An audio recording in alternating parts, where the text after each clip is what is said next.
En el Perú, alquilar un inmueble puede parecer un trámite sencillo, pero los errores en los contratos y la falta de verificación legal suelen convertirse en una fuente de conflictos entre inquilinos y propietarios. Firmas sin revisar la partida registral, acuerdos poco claros sobre pagos, reparaciones o garantías, y cláusulas mal entendidas pueden terminar en disputas, intentos de desalojo indebidos o la pérdida injustificada de dinero. Muchas personas desconocen cuáles son sus derechos y qué mecanismos existen para protegerse ante estos escenarios. Por eso, en la audiocolumna semanal de La Contra, Gabriel Menacho, socio en Aminar Consultores y especialista en derecho inmobiliario, explica qué aspectos clave deben revisar antes de firmar un contrato de alquiler, cómo actuar frente a aumentos no pactados, reparaciones incumplidas o intentos de desalojo, y qué medidas preventivas pueden evitar problemas legales durante el arrendamiento.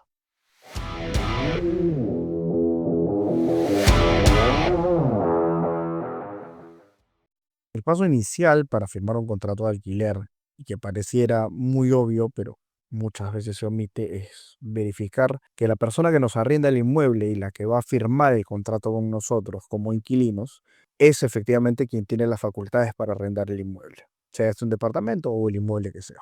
Muchas veces o es común en todo caso, que los inmuebles tengan más de un propietario. Puede ser una pareja de esposos, puede ser una familia, un grupo de hermanos, y muchas veces se da el caso de que solo uno de ellos firma el contrato de arrendamiento, incluso sin conocimiento de los otros copropietarios. Esto naturalmente genera un problema y luego puede traer consecuencias a ver la tranquilidad durante el arrendamiento alterada o perturbada por parte de las personas que eventualmente no estarían de acuerdo con arrendar el inmueble. Entonces, siempre es importante hacer una revisión de la partida del inmueble, en todo caso que esto sea siempre asesorado por un especialista, para verificar que la persona cuenta con facultades para realizar el arrendamiento.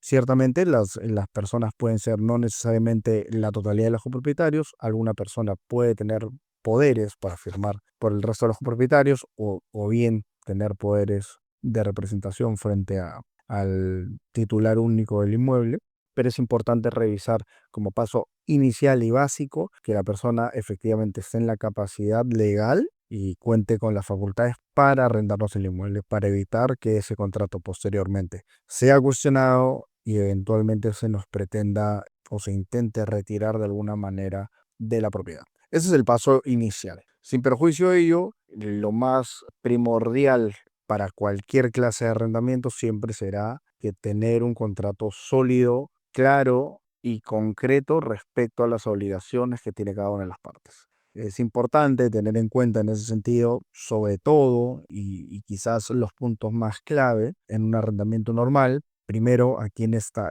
a cargo de cada uno de los pagos que están asociados al inmueble. Pueden ser servicios, arbitrios, impuesto predial, entre otros. Lo normal suele ser que los propietarios se encarguen del impuesto predial y sean los arrendatarios, básicamente los inquilinos, quienes asuman los arbitrios y los servicios del inmueble y el mantenimiento. Sin embargo, esto puede cambiar. Hay acuerdos que pueden darse de acuerdo a las condiciones de cada una de las negociaciones, y es importante que esto esté muy claro, ¿no? También se da el caso de que el impuesto a la renta a veces es asumido por el arrendatario porque los arrendadores así lo plantean y así lo exigen. Esto es algo que también tendría que verse claro en el contrato. Pues en general lo importante es tener claridad sobre quién asume cada uno de los costos asociados al inmueble. Y aquí un tema crucial y que muchas veces es objeto de discusión entre el inquilino y el propietario es el tema de las mejoras, el tema de las reparaciones necesarias que puedan haber dentro de un inmueble, o de las adiciones o mejoras, como venía comentando, respecto al inmueble. Le hace incorporar algún mobiliario fijo dentro del departamento, entre otras cosas. Es importante tener claro qué sucede con las mejoras y qué sucede con estas reparaciones necesarias que sean a lo largo, o que se pueden dar a lo largo del arrendamiento. ¿Quién va a asumirlas?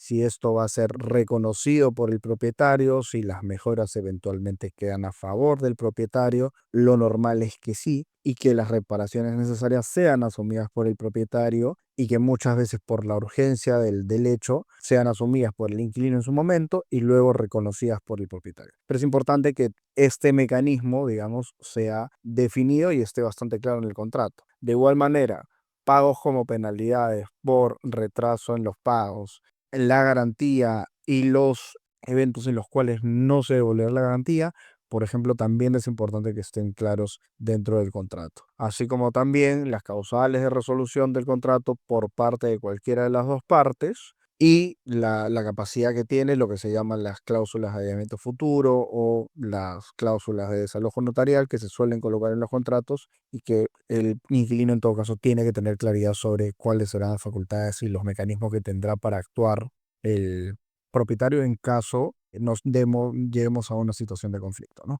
Entonces es importante que el contrato sea muy claro, muy preciso y que todo lo que pueda estar desarrollado esté desarrollado dentro del contrato. Pero principalmente elementos a tener en cuenta son mejoras, garantía, penalidades, obligaciones de pago y causales de resolución. Son quizás los 5 elementos más importantes en un contrato de alquiler. Justamente ante situaciones como aumentos no pactados o reparaciones que el propietario no asume, es que se tiene que tener claridad en el contrato de estos elementos que venía comentando hace un momento. En respecto a aumentos no pactados, ciertamente estos se pueden rechazar y si el contrato es claro y no establece ninguna condición que permita un aumento de un momento a otro, digámoslo así, el inquilino puede rechazarlo. Y lo que recomendable sería que en todo caso siga haciendo el abono de la renta de manera normal y regular de acuerdo al monto pactado y en los plazos pactados. En caso hubiera un requerimiento adicional por parte del propietario, como este no tendrá efecto respecto al contrato, el inquilino podrá estar tranquilo. Pero sí sería importante cumplir de manera normal con lo pactado en el contrato para que en todo caso no haya un cuestionamiento de incumplimiento por parte del propietario y este sea posteriormente un argumento para que se inicie una acción judicial en contra del inquilino. En primer lugar. Respecto a las reparaciones de que el propietario no asume, nos encontramos ante el mismo escenario. Si las obligaciones y los mecanismos para reconocer esas reparaciones están claramente delimitadas en el contrato, en todo caso lo que podría hacer el inquilino es durante el arrendamiento enviar alguna clase de carta notarial requiriendo el pago de esas reparaciones y eventualmente podrá iniciar una acción judicial para requerir el pago de esas mejoras o de esas reparaciones que fueron necesarias, ¿no? Esta será la acción concreta que el inquilino pueda tomar para recuperar ese dinero. Y en cuanto a los intentos de desalojo indebidos, la salida más clara y más efectiva es la de la denuncia por usurpación. Si algún propietario intenta entrar al departamento, romper la chapa, sacar al inquilino de su propiedad, por más que sea su propiedad, habiendo un contrato y esta persona encontrándose por ende en posesión del inmueble, esta persona puede denunciar usurpación en cualquier comisaría y eventualmente, si es que esto se diera infragante, digámoslo así, en una situación de flagrancia, el propietario puede ser detenido e incluso procesado de manera inmediata por usurpación. Esa será la acción concreta que pueda tomar desde el momento uno en que haya un intento efectivo o inclusive potencial de que el propietario intente desalojar al inquilino más allá de si hay o no hay razón, porque finalmente los mecanismos para desalojar un inquilino son los mecanismos civiles y a través del proceso judicial. Y este será el mecanismo que tenga el propietario para, en todo caso, entre comillas, sacar a un inquilino.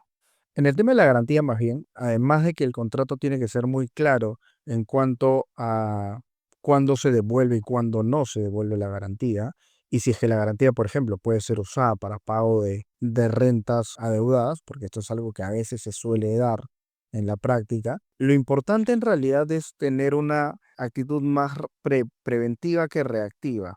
Suele pasar que recién se analiza el tema cuando al finalizar el contrato el inquilino se pelea con el propietario de si le devuelve o no le devuelve la garantía. Quizás lo más importante para el inquilino es que de manera preventiva, al momento de firmar el contrato y de que le realicen la entrega del inmueble, realice un acta de entrega y especifique todos los detalles y si es posible, inclusive llegar al extremo de tomarle foto a cada esquina del inmueble para determinar en qué condiciones les ha entregado el inmueble. de manera que al finalizar el contrato, cuando tenga que devolver el inmueble, quede claro que en qué condiciones fue entregado y en qué condiciones está siendo devuelto, de manera que no haya un reclamo irrazonable por parte del propietario y no pretenda, bajo razones o bajo ideas no justificadas, retener la garantía y no devolverla. En el peor de los casos, si es que injustificadamente retuviera la garantía del propietario habiendo cumplido el inquilino con estas previsiones,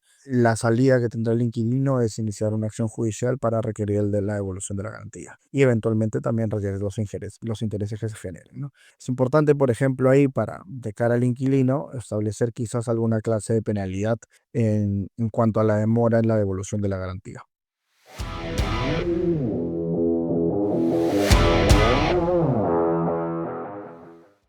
Eso ha sido todo por la audiocolumna de esta semana. Cuéntanos si has tenido problemas al alquilar un inmueble y qué dudas te quedan sobre contratos y derechos. Recuerda que puedes acceder de forma anticipada a nuestras audiocolumnas y a contenido exclusivo uniéndote a nuestro Patreon o convirtiéndote en miembro de nuestro canal de YouTube con el botón unirse de aquí abajo.